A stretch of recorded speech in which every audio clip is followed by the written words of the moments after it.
Welcome to the Heal, Thrive, Dream podcast, where trauma survivors become healthy thrivers. Each month, we'll feature a theme in the trauma recovery and empowerment field. To promote your recovery, healing, and learning how to build dreams, here's your host, Karen Robinson, transformational coach and therapist.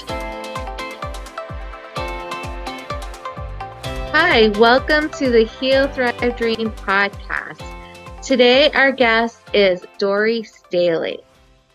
Dori empowers women in the mid-seasons of life gain clarity, confidence, and strategies to help them move forward. It was a freak accident that helped Dori discover new ways to heal and move forward, and now she helps others, offering creative, spirit-led coaching programs based on her book, Rise Up and Rock, Activating Your God-Given Purpose. And I love that title, by the way, of your book. Thank you. So, Dori, my book that I have of yours has arrived from Amazon, but I have not been able to crack it open yet. So let's just dive in and start. Like, why would someone want to get your book? Like, what's extra special about your book right now? Well, I actually have two books. The first one was Find Your Divine Rhythm, A Creative Success Formula. And that one I wrote as I was transitioning out of a previous business called Next Stage Entertainment. I had all of this marketing and business tips for musicians specifically in my head that I needed to get out on paper. So that book actually was purchased by quite a few entrepreneurs because they found that the marketing and the branding tips fit them as well. And then during COVID, I wrote the second book, which is the Rise Up and Rock. And that was mainly because I was meeting a lot of women teens, because I was working virtually mainly, who expressed concerns about feeling isolated, anxious, stressed out, and they just didn't know what's next for me.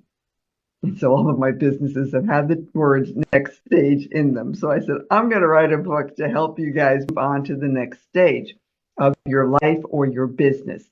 So anyone who's feeling stuck and thinking, I really don't know what I should be doing with my gifts in this season of life. A lot of the women that I've worked with were older. So in every case, there was some sort of transition taking place. And they were asking themselves the question, now what? What do I do now? And so I used a lot of examples of both friends in the community here and people I've worked with and my own story. We all shared stories of how something happened to throw us off course, but then we rose up to rock the next stage of our lives. And I gave examples of businesses, of young teens that I've worked with who were able to move their talent forward, just to give people hope. And there are some Bible verses and some discussions from a Christian perspective. So heads up, if that bothers you, this might not be the book for you. However, I feel that a lot of people can gain some encouragement from the stories and the tips and just feeling the confidence of, hey, if she can do this, because, I'm in my 60s now, folks. This is a late stage career. All the gear behind you is mine, but I've never, I never did this as a kid. So I think a lot of people see the rockin' attitude and the fact that, man, she's a rockin' grandma and she can do that, so can I. So it's to give people hope and some ideas for the future. I really love that so much. Hope is huge, huge, for my audience of trauma survivors. And I know that we discussed briefly that you are also a survivor.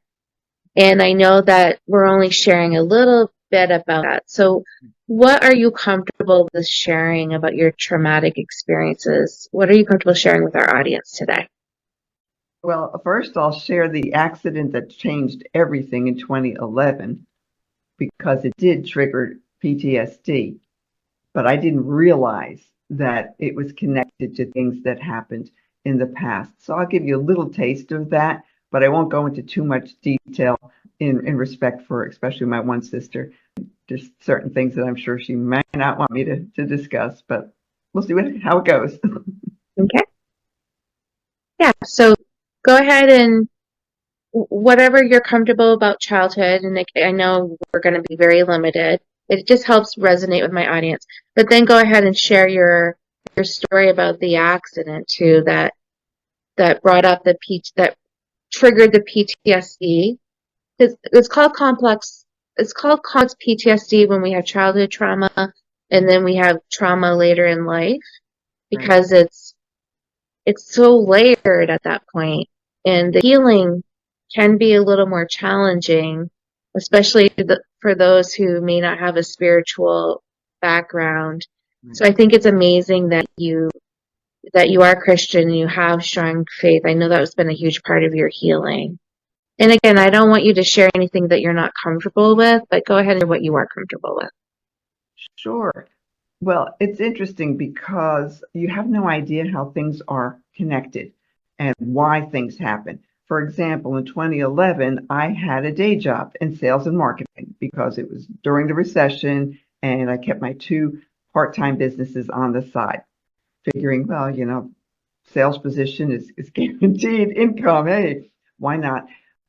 But it was at a work event. We were outdoors having drinks and snacks with clients and their families. And that's when a young man in his 20s flew through the crowd on a bicycle. We're not talking a Harley, a 10 speed, but he was flying and he didn't realize that he didn't have enough room. I stepped forward because someone called my name. Dori, can you come over? I have a question. The minute I stepped forward is when he hit me.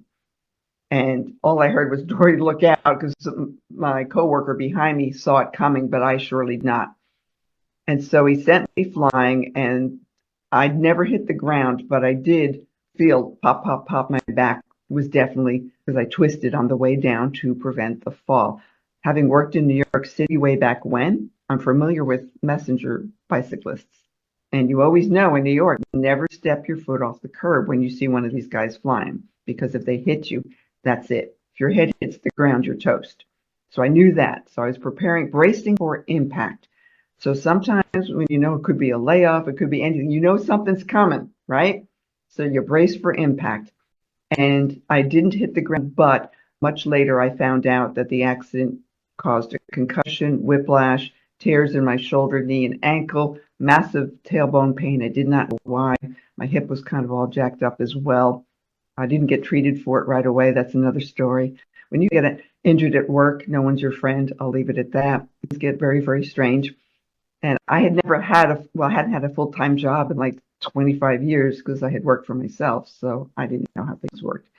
Anyway, quit the job, gave them over the keys to the company car, and decided to go off on my own. And I'll be fine in 2 weeks. I'll just grow my two businesses to full time.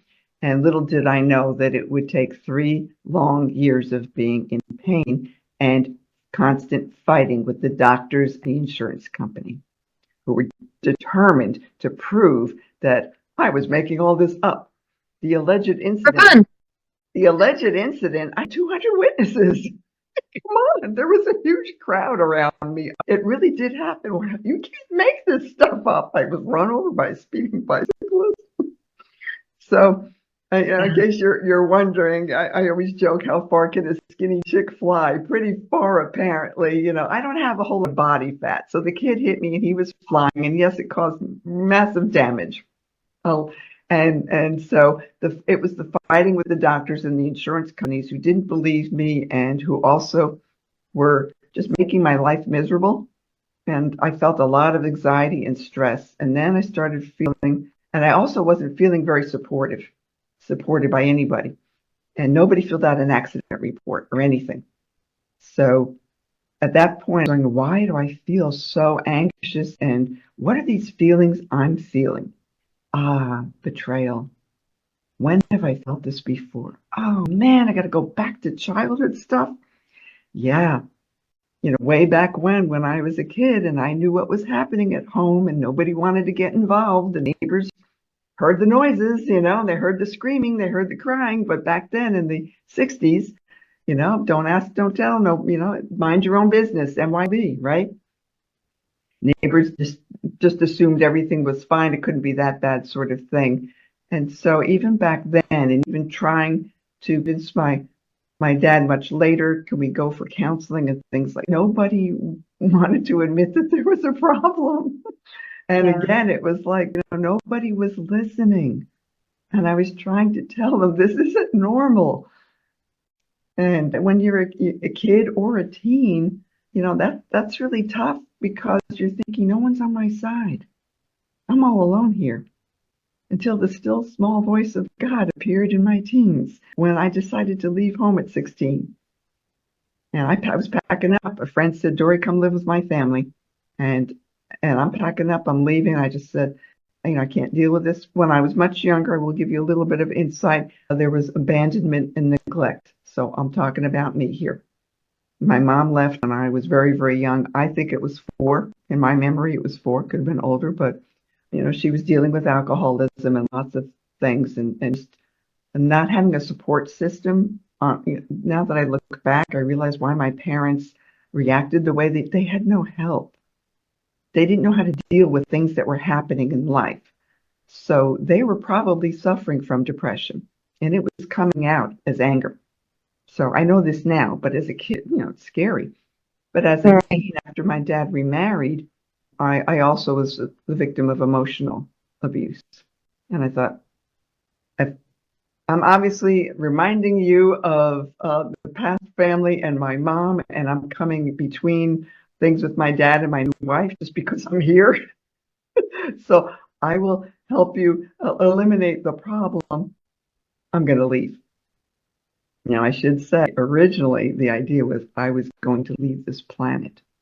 And that's when God said, I have plans for you. Don't do it. I had no idea that there was a verse, Jeremiah 29:11. I had no idea because I was kind of trying to go to local churches, but I always say I'm a recovering Catholic. Once my parents got divorced, it was like, you can't go back to the Catholic Church. You're not allowed.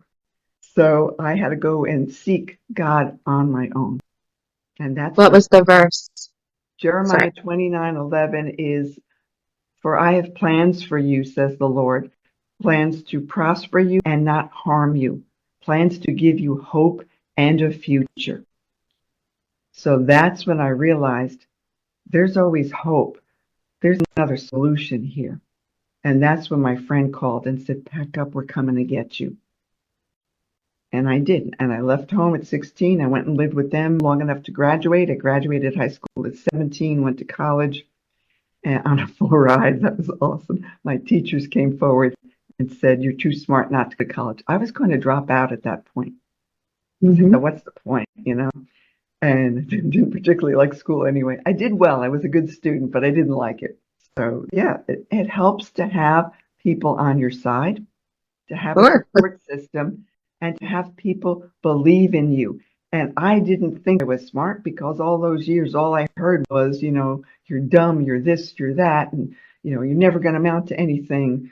Musicians don't make any money because I wanted to be the first female drummer. And Karen Carpenter beat me to it, but oh well. And just all of these lies and these negative things that get stuck in your brain, but you don't realize it till much, much later when you feel stuck. So a lot of people that I've worked with are like me.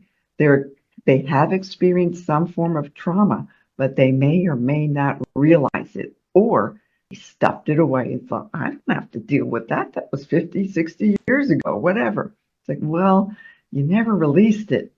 So it's still with you. And that's why it's causing both physical issues and anxiety and stress and the lack of confidence and the feeling stuck because you're believing the lies. So it was because of my faith and listening to the Holy Spirit that we had to unpack all that.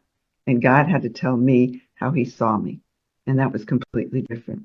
And that changed everything. That gave me the will to try to heal myself and heal others because the doctors didn't know what they were doing. So in 2014, I heard, use the drums, Dori. I asked God, give me a way to heal myself and heal others. And he said, I already did use the drums. I have a whole lot of these because I use them for events. I purchased a whole bunch. So I said, oh, yeah, I've seen results with other people. I didn't think of drumming for me. So yeah, I used the djembe drum and the Native American buffalo drum, very, very deep tones. And I was completely healed. So I tell people I can't promise miraculous healing, but I can promise that you will feel less stressed and you will feel joy. Mhm. And I canceled all 3 surgeries and the invasive procedure on my spine. They called to set up the surgery. And I said, I don't need them. I won't be coming back. So Well, explain that, Dori. Like, how can something as simple, I'm not saying being a drummer is simple because I'm not a drummer, but just the concept of, oh, start drumming and you'll feel better. Like, why, how, why does yeah, that work? that's a good question. I knew this is all backed by science because years ago when I started experimenting, business number one was a tutoring and consulting business. And I was working with students teaching them SAT prep, for example, was one of the many things I tutored. And a lot of the kids that were coming to me had ADHD issues. They turned out to be very creative and right-brained. And I know for a fact that the left side of their brain needed to be activated because after my accident, a chiropractor told me, Dori, that's why you're mixing up words for things. The left side of your brain is sleeping. So we did this exercise. It was like a visual tracking. So what is this doing exactly? He said brain integration. I said, dude, I can do that with drumming. Drumming syncs up the left and right hemispheres of your brain so you can focus better. You do not need to know how to drum. Everyone I've worked with, just about, with maybe 1 or 2 exceptions, had never touched a drum before. It's not a drum lesson. We don't use the drum set. Learning how to drum on the drum set is hard. It takes a lot of coordination. Okay. It's the type of drum you use, where you hit it, and what you say when you're drumming or what someone is saying to you who's working with you. It's the combination all three I have discovered. But loads of studies have backed this up. They've done scientific research about different issues and how drumming has improved them. But none of the studies have somebody who worked by herself in her home office who was 100% healed. Everything is like, well, stress is reduced by 38%, immune system boost, things like that. Focusing was better, or the confidence felt better. It's just a simple one surface djembe drum, and djembe is spelled Djembe. It's an African style drum, but I don't do African drumming because I'm a rock chick. I teach people rock beats. So it's just by hitting the drum as the heartbeat. Something really simple. Tell them we're connecting to the heartbeat of God. Well, and I always invite the Holy Spirit to work through me. And I tell them it's not me, it's not the drum. I can tell you about the sound waves and how they permeate your body and make you feel better. I can tell you all that. But I do know, because people who have worked with me, and it's been like thousands of people over the past 11 years, many of them say this feels really different than anything that I've done, including a drum circle or African drumming lessons or anything like that. It's a different experience. So yeah, just basic beats. And I'll say things, affirmations, and I'll say I want to hear some of those. Whatever God gives me to say. I tell them that you are a child of God. You were created on purpose for a purpose. Love that. God's got this. You don't need to worry or stress out because He's got plans for you. You will rise up. Anything that you're experiencing, we're going to sweep it away.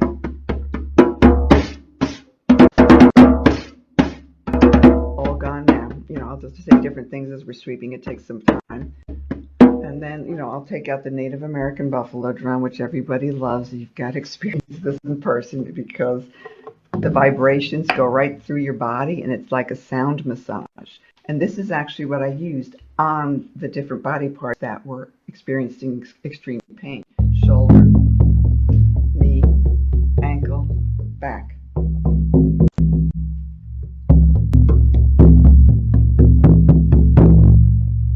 when I shake it, it vibrates the whole room. And anytime I walk around someone with this, I tell them, get ready for your sound massage. You've got to be open. You have to be willing to receive. With anyone who works with me, even if it's a fun event, I just say, just relax. Don't overthink this. Don't try to think about, what is she doing? What's the science behind this? Is she doing 8th notes or 16th notes? Let it go. You hear it, you feel it, and you play it. So get out of your head. Get out of your head. If you can count, you can drum. I've worked with little ones as young as 4. If a 4-year-old can do it, you can do it, and seniors as old as 100. So they just follow along, and whatever I give them to do, they follow. And I teach them, okay, now we're going to do this, and I'll explain it. And we always close out with a rockin' tune because I can. And I usually pick out something that's appropriate for the person that I'm working with. Actually, all of the sessions I do private or group or customized to the individual or organization's goals. What do you need today? I got a beat for that. And I'll create things, and then we'll close out with something really empowering and fun. I have a whole hour playlist for, I call it my Rock Chick playlist. That's very inspiring. I've also worked with nonprofits virtually to train the trainer drum ministry program. Victims of human trafficking is one ministry. That's who they work with. And I didn't work with their clientele. I worked with the director, and I taught her techniques that she can use to empower these girls and women so that they feel That's more powerful. confident, and to let them know that, God sees you and he wants the best for you. And I'm really sorry that what happened to you happened. I have an important question. Yeah, that's so crazy powerful, Dori. So I have a question. I already know the answer, but I want you to answer. And I have a few questions about your business I want us to cover too. And then I would love if we closed with something, Okay. and whatever you feel called to drum about. So my question is this: I'm hearing in your story that drumming, however your practice of drumming can be healing, not both, but emotionally, mentally, and physically, because you healed yourself. So my question is this, and again, I know the answer. Would you say that this is also like for people that have religious trauma, like they've been hurt by their clergy or in a church? Would you say that your work is spiritually healing? Oh, definitely. Because we tap into things and we go really deep. Again, what I do, I want people to just know that it's not a drum lesson. It's not a drum session. It's therapeutic drumming, or in my case, drum therapy, it's technically called. But with the teens, I never use that because nobody likes to be therapized, especially not a teen. What did my mom sign me up for? They go, once they find I used to work with rock bands, and I've played in bands. I'm playing in a church band now, but I've played in other bands. Then they think, okay, she's cool. But yeah. Well, spiritual practices can be fun. Yes, exactly. I don't want people to think that it's stuffy in any way. But yeah, I do go through some of that. And many of us, in fact, as far as church trauma, there's deep, deep trauma where there was definitely something traumatic happened. And there's also some of us who just got pushed away. Yeah. Because either we were too different, or, I was in one church where, like, you're homeschooling your kids. I'm like, what's wrong with that? So I just felt that many churches I was kind of singled out, and I didn't feel very welcomed, and I certainly didn't feel the love of God because there was so much gossiping and everything else, and they made it really difficult. And I'm thinking, I'm just trying to learn about Jesus here, because I didn't get that as a kid, and you're not showing the love of Christ right now, So yeah, it was very hard to find that good fit. And then even after my accident, when I asked God to, I'll take back those gifts I had as a kid, the spiritual gifts that freaked me out because I didn't know what they were. Not every church is accepting of that. If you tell people that certain things happen when you're drumming, they go like, whoa, we can't do that here. It's like, hey, I can't stop it. I can't shut it off. I see things. I hear things. I feel things. It's and how weird for a church to tell you to cut off your spiritual connection with God. That's just like, and then tell somebody not to use the gifts that God gave you. Whoa. Yeah. There are churches out there like, oh, drumming, we can't do that here. That's voodoo. I'm like, really? So God gave me the gift of rhythm as a kid, but I can't use it now. Wow. Number one, And number two, in the book of Acts, they were given all kinds of spiritual gifts. The Holy Spirit came down like fire. And before you knew it, the disciples were commissioned. You go out and heal people. And, and they'll say, old men will see visions and young men will dream dreams or vice versa. Anyway, all these spiritual gifts of healing, deliverance, prophecy, when I got the whole shebang, and it's like, but I can't use that here because your church doesn't believe in any of that because that's old. You think that was then and we don't have. Okay, well, I'm going to go. It's not the church that was okay with that. So tell me now, like what you offer your clients, whether they're trauma survivors or people that need help with managing their stress. Often they're interconnected. But what do you offer for services?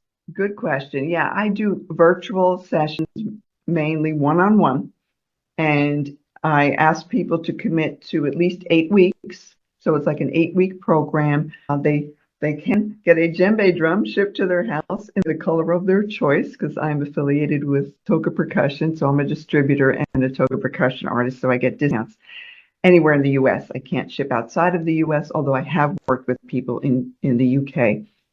and France, and they have gotten drums on their own. But yes, we work together virtually 1 hour a week for 8 weeks, sometimes 12 if they want to continue. And I customize the program. I teach them the techniques. I send them homework exercises via email and ask them, all you need to commit to is 15 minutes a day, at least 3 times a week, because this is like self-care. You can't go to the gym once and expect to lose 20 pounds. It doesn't work that way. You have to keep at it. And even with, anybody who wants to learn how to drum, you've got to keep at it to get it. So I find that the combination of me working with them, giving them their customized exercises, and then them working on their own produces dramatic results.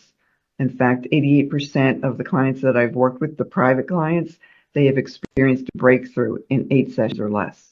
54% have experienced a breakthrough in 3 sessions or less. So it's amazing. I always say, if you need it, you will feel it. If you're going to be, stubborn about it, and I don't know how this is going to work, or if you can't commit to the sessions and to doing the homework, then this may not be a good fit for you. But yeah, they work with me privately, and we set up a plan. Really beautiful. Before we have you play whatever you're called to play, if you want to, I want to say one of the reasons I'm interviewing Dori today is because of the May Summit, Finding Faith After Trauma, May 16th and 17th. May 16th, we'll be talking with speakers who've experienced some sort of religious trauma or moral injury. And then the second day, we will be discussing spiritual healing practices. And Dori on that day will give a presentation about how drumming can be therapeutic drumming. I think I need to put that in there. Therapeutic drumming can be part of your healing from religious trauma or any kind of trauma. And as you heard today, even from physical issues, mental health issues, emotional issues. So therapeutic drumming is a pretty cool modality to learn more about and explore for yourself. So I wanted to say that little plug, 16th and 17th. And Dori, what do you feel called to play to end on? I always joke I'm a percussionist. I know how to improvise. So I'm just going to ask people to take some deep breaths, roll your shoulders, close your eyes, and get ready to receive. Let me scoot back a little bit here.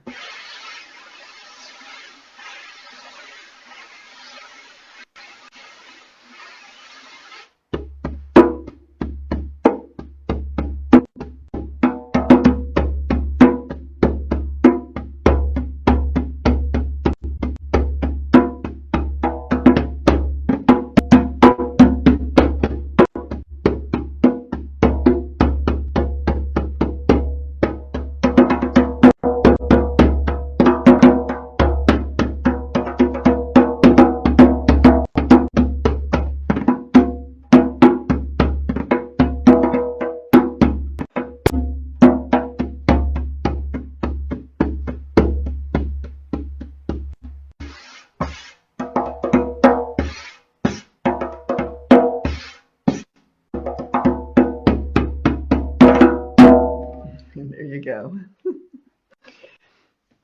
I've listened to that all day, Dori. I told Dori. My head. So our friend Haley introduced us together. So a shout out to Haley for that. And Dori, I'm really excited about you coming to the summit to give this gift to our listeners, our people in our audience. But also, I look forward to my opportunity to work with you in the future. I'm excited about it. So thank you for today. Sure thing. You are quite welcome. You figure if this drumming and divine intervention could help me break free from a lot of things physically and mentally, because there was a little trip to the dark side during the accident. If I can bounce back, I'm in my 60s now. I'm still here. I'm still rocking. I know that God has plans for me, and He has plans for you too. Beautiful. Thank you. Thank you for listening in today. Please join us next week, same day and time. Also, I would love for you to check out my website, healthrivedream.com.